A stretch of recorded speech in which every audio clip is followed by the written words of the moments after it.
조갑제 TV 시청자 여러분, 5월 8일 4시를 넘기는 시점입니다. 약속이란 것은 상반간에 하는 겁니다. 다자간 약속도 있고, 이 약속을 지키려면은 혼자 힘으로는 안 됩니다. 그 약속에 서명한 사람들이 같이 지켜야 합니다. 두 사람이 약속을 했는데 한 사람이 깨면은 그 약속은 자동적으로 무효가 됩니다. 그런데 이런 일도 있을 수가 있습니다. 두 사람이 같이 약속을 했는데 한 사람이 깼다. 근데 다른 사람은 그 약속을 계속 지킨다. 이런 일이 일어나면은 그 결과는 약속을 지키는 사람이 일방적으로 당하든지 아주 우스꽝스럽게 되겠죠. 그러니까 약속을 지킨다는 건 두 가지 의미가 있습니다. 하나는 내가 약속을 지킨다는 것이고, 다른 하나는 다른 사람, 그 약속의 당사자도 약속을 지키도록 해야 한다는 것이죠. 약속을 지키는 것과 약속을 지키도록 해야 한다는 것이 같이 가야 그게 진정한 약속이 됩니다. 남북한에 맺어진 수많은 약속은 다 깨졌습니다. 1972년의 7.4 공동성명, 그것도 북한이 일방적으로 깨고, 김대중 납치 사건 이후입니다만은 깨고 회담에 나오지 않았습니다. 그리고 1991년의 남북 기본 합의서, 이것도 잉크가 마르기 전에 북한이 깨고 핵 위기를 조성을 했습니다. 1994년의 제네바 합의, 북한이 핵 폐기를 선언한 그 약속도 북한이 깨버렸습니다. 그리고 2005년의 9.19 육자회담 합의, 이것도 북한이 깨버렸습니다. 2007년의 2.13 합의도 북한이 깼습니다. 2007년의 13 합의도 북한이 깨버렸습니다. 핵물질을 제대로 신고하지 않고 거짓 신고를 했다가 끊어졌습니다. 2009년에도 무슨 약속을 했다가 미사일 발사하는 바람에 또 깨졌습니다.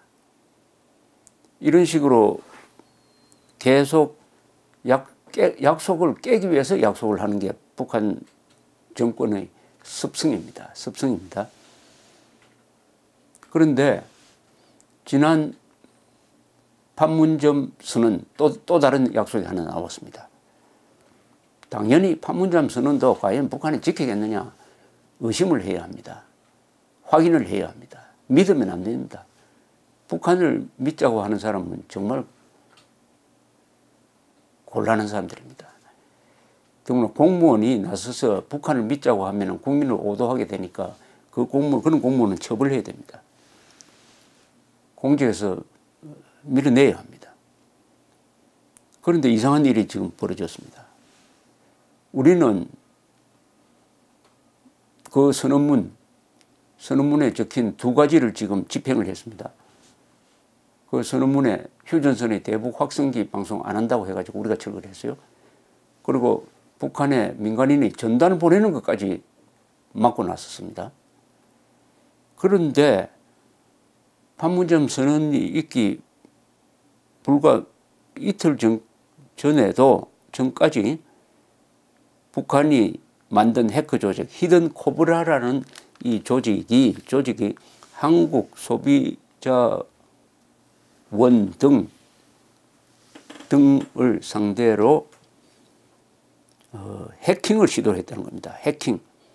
해킹 공격을 한 것이 우리 국정원에 의해서 확인이 됐답니다. 국정원에는 국정원 국가 사이버 안전센터가 있어가지고 그 해킹이 들어오면은 그 관련 기관 기업에 연락을 해줍니다.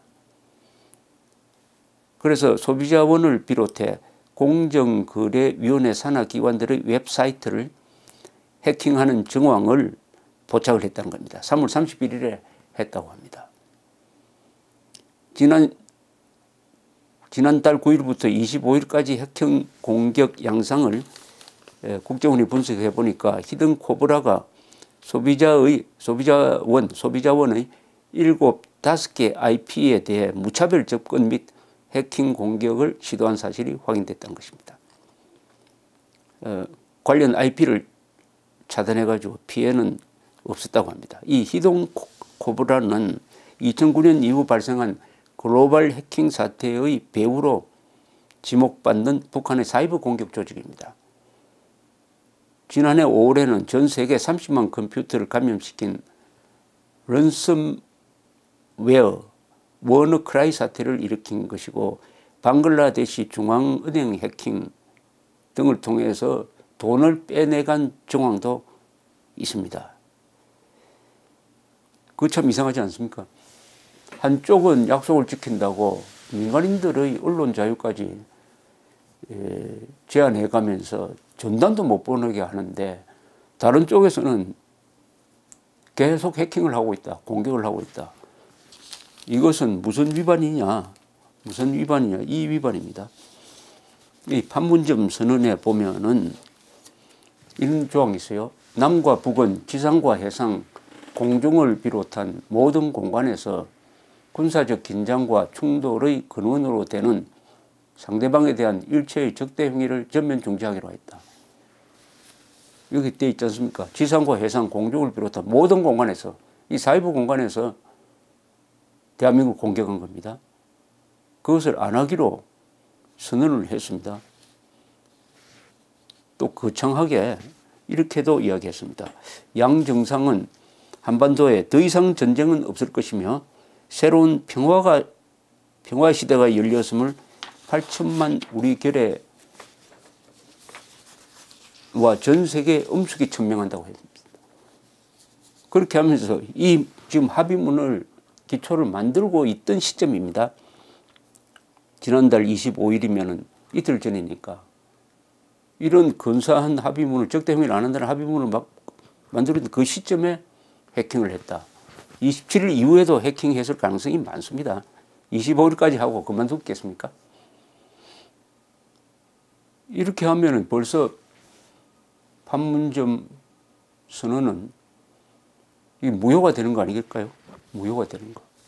물론 북한은 주장할 것입니다. 27일 이후에는 안 했다. 그러면 우리 정부가 북한에 요구를 해야 되죠. 이 사실을 밝히라고 요구를 해야 됩니다. 사과하라고 해야 됩니다. 25일까지만 했고 27일부터는 안 한다고 그럼 그 증거를 대라고 해야죠. 증거를 대라고. 그렇게 하지 않으면 북한은 우리가 아무리 약속을 지키지 않아도 문재인 정부는 절대 우리한테 항의조차 하지 못할 것이다. 이런 자신감을 줄 가능성이 있습니다. 그러면은 여기에 적힌 좋은 약속들은 다 무너지는 것이죠. 이런 북한을 상대로 어떻게 이것을 실천할 수가 있겠습니까? 남과 북은 서해 북방 한계선 일대를 평화수역으로 만들어 우발적인 군사적 충돌을 방지하고 안전한 어로 활동을 보장하기 위한 실제적인 대책을 세워 나가기로 하였다. 아니, 북한을 상대로 평화수역을 만들 수가 있습니까? 평화적 마음이 없고 오로지 거짓말, 도발하는 마음밖에 없는데 그 북한을 상대로, 그 김정을 상대로 북방 한계선도 지키는데 지금 힘이 붙여가지고 여러 번 군사적 충돌이 일어났는데 거기에 평화수역, 말이 좋아서 평화수역이지 평화수역을 면으로 설정해 놓으면은 그 안으로 북한 선박이 들어가고 대한민국 선박이 들어가는데 한국에서는 무장하지 않은 어선이 들어갈 것이고 북한에는 무장한 어선이 들어와 가지고 충돌이 일어나면 우리만 당하는 거 아닙니까? 또 면으로 해놓으면 얼마나 관리하기가 어려워집니까? 또 이 지역은 인천공항 수도권과 매우 가까운 우리나라의 옆구리를 지키는 치명적 피해를 입을 수 있는 아주 예민한 지역입니다. 이것을 분쟁지역으로 만들면 한국에 누가 투자하려는 사람들이 있겠습니까? 어떻게 평화수역이란 말을 만듭니까? 분쟁수역을 만들겠다는 것이죠. 북한의 의도는. NLL 무장해제, NLL 무용론이죠.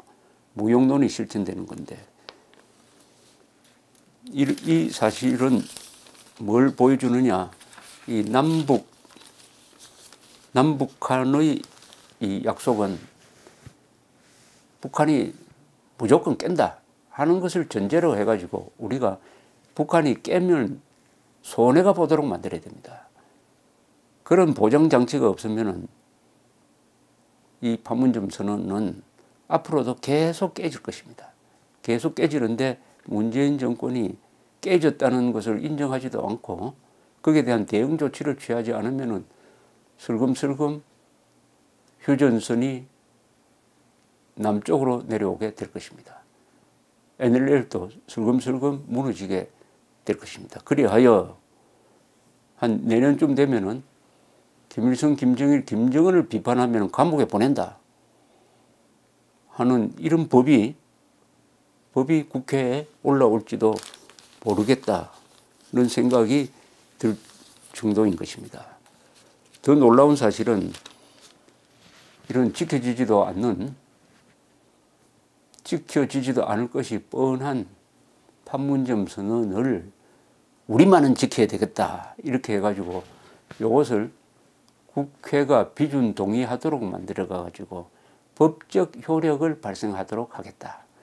대한민국의 가슴에 확실히 쐐기를 꽂겠다 하는 움직임을 이 정권이 보여주고 있습니다. 여기에 대해서 홍준표 대표가 맨 처음 속으면 속인 사람이 나쁘고 두 번째 속으면 속는 사람이 나쁘고 세 번째 또 속으면 양쪽이 공범이다 이렇게 이야기를 했더니 그 홍준표 대표를 막 비판하고 당내에서도 비판하는 사람이 있습니다. 참 희한한 세상입니다. 약속을 지키지 않는 것이 상습화되어 있는 북한 정권을 믿어서는 안 된다는 멀쩡한 정신을 가진 사람이 욕을 먹고 있는 세상입니다. 분별력을 잃은 국민들이 한 70%나 됩니다. 김정은을 믿어야 된다는 사람이 70%라는데 물론 그 여론조사는 액면 그대로 믿을 수 없습니다만 하여튼 상당수가 김정은을 믿을 수 있다고 한다면은 이런 나라는 피하 구분을 할 줄 모르니까 피하 구분을 할 줄 모르면은 이 나라를 지탱할 수가 없습니다. 적과 동지를 구분하지 못할 정도가 아니라 적을 동지라고 생각하고 동지를 적이라고 생각하면 그 나라는 반드시 자멸하고 마는 것입니다. 우선적으로 이 판문점 선언의 국회 비준은 안 됩니다. 판문점 선언의 국회 비준은 확실하게 대한민국 안보를 해체하는 쐐기, 대한민국의 가슴에 박는 쐐기가 될 것입니다. 판문점 선언은 그냥 선언으로 남겨놓아야 합니다. 그리고 과거에 6.15 14선언을 이은 판문점 선언이므로 판문점 선언에 들어가 있는 많은 위헌적 요소, 헌법과 양립할 수 없는 내용은 우리가 철저히 가려내 가지고 이것을 헌법재판소에 위헌 소송을 하든지 해가지고 그 문제점을 국민들한테 제대로 알리는 노력이 이 법률가들의 의무입니다. 과거에도 남북 간에 맺어진 선언을 국회가 비준 동의해가지고 법적 효과를 부여한 적이 없습니다. 더구나 북한은 반국가 단체입니다.